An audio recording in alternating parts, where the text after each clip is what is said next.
Samantala, ayon naman po kay Education Secretary Brother Armin Luistro, hindi tututol ang Department of Education sa anumang paraan para matulungan ang mga public school teachers. Hanggat meron umunong sapat na pondo, maaari naman umunong magpatupad ng dagdag sahod. Pero ang panawagan ng DepEd sa mga guro, huwag gumawa ng anumang aksyon na makakaapekto sa mga estudyante. At kaugnay po ng paghahanda para sa pasukan, makakapanayan natin si DepEd Assistant Secretary Jesus Mateo. Magandang tanghali po, Asek Mateo. Magandang tanghali rin po sa inyo at saka sa nakikinig.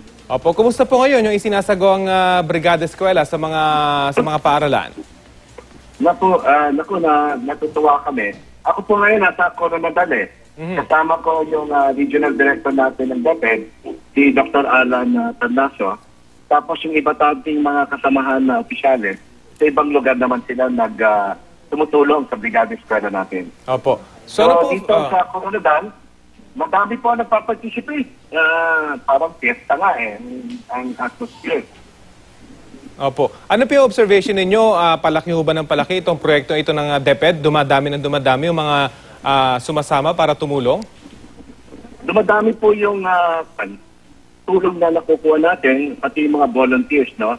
Noong 2012, ang parang nalikom na contribution in labor and in kind, nasa 1.5 billion. Noong 2013, last year, school year, ang nalikom natin contribution, labor at saka donation in kind, 2 billion po. Kasana nga po, patuloy na itong nag-increase yung participation ng ating mga magulang, local na pamahalaan, civil society group, NGO, pati privado sektor. Opo. Kumusta naman po yung mga eskwelahang nasira dahil sa bagyong Yolanda at Sambonga crisis? Naisayos na po ba ito mga to? Patuloy pa lang po. Kung naalala niyo po, noong isang buwan na nakalipas pagkatapos ng Yolanda, nagbukas tayo kaagad ng paaralan natin Bagamat inakabit natin na meron pa rin eskwelahan na hindi pa rin tapos yung repair o kaya yung construction. Kasi matagal naman po talaga yung ganyan na nangyari. Pero ang ginagawa po natin dito, talagang bubalik yung palugman, yung buhay ng mga bata. Magbubukas tayo sa June 2 ng ating paaralan. At saka pangalawa, yung mga school building naman, habang kinoconstruct natin yon, nag-provide naman tayo at saka yung ating mga partners ng tinatawag nating mga temporary learning spaces o mga tent. Opo. Yung mga temporary learning centers na po ba ito? Mga tent po ba ito o mga constructed din mula sa mga mas matitibay na materials? Hindi po. Kaya nga po ito, mga tents po. Parang temporary lang talaga habang tinatayo natin yung talagang matitibay na mga paaralan. Kasi nagbago rin po tayo ng specification para maging typhoon resilient po siya. Mapunta naman po tayo sa ibang issue. Handa po ba yung mga public schools na i-accommodate yung mga transferee naman mula sa private school? Although we understand, meron kayong proyekto para mapanatili sila sa mga pribadong eskwela at huwag nang lumipat sa public schools. Handa naman po tayo dyan. Tatanggapin natin yung mga transferees. In fact, yung mga ibang kabataan na doon sa tinamaan ng Yolanda, tinatanggap natin sa iba't ibang lugar na pinaglilipatan nila. Ngayon po, tungkol naman doon sa mga kailangan na asilidad, mga textbook, handa na rin po tayo dyan. Kaya lang po, nananawagan tayo doon sa mga magulang na hindi pa registro ng kanilang mga anak.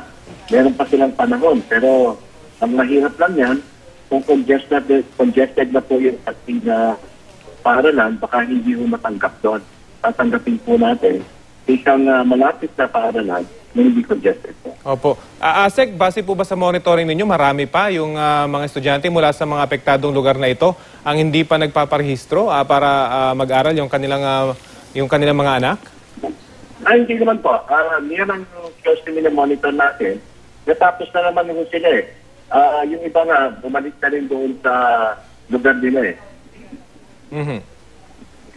Okay. Okay.